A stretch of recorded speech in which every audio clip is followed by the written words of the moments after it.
അപ്പോൾ നമ്മൾ ഇന്ന് ഉണ്ടാക്കാൻ പോകുന്നത് വളരെ എളുപ്പത്തിൽ ഉണ്ടാക്കാൻ പറ്റുന്ന ഒരു പൂവാണ്. അതിനായി ആദ്യം തന്നെ ഒരു കോട്ടൺ എടുത്തിട്ട് കമ്പിയിലൊന്ന് പശ തേച്ച് ഒട്ടിച്ചു കൊടുക്കണം. ഒട്ടിച്ചതിന് ശേഷം അതിൻ്റെ പുറമെ നമ്മൾ റവ പൊടി ഒട്ടിച്ചു കൊടുക്കണം. പിന്നീട് ഒരു യെല്ലോ കളർ ഷെയ്ഡ് കൂടി അടിച്ചു കൊടുക്കണം.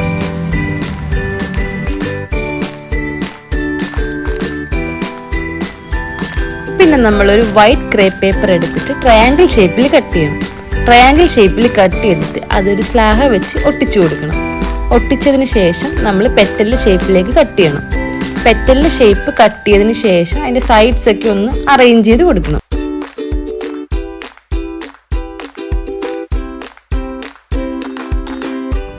പിന്നെ നമ്മൾ ആ പെറ്റലിൻ്റെ സൈഡ് ഒന്ന് ഒട്ടിച്ചു കൊടുക്കണം. ഒട്ടിച്ചു കൊടുത്തതിന് ശേഷം ആ സൈഡ്സ് ഒക്കെ ഒന്ന് അറേഞ്ച് ചെയ്ത് കൊടുത്തിട്ട് നമ്മൾ ആദ്യം ഉണ്ടാക്കിയ ബഡ് കൂടി ഒന്ന് ഫിക്സ് ചെയ്യണം.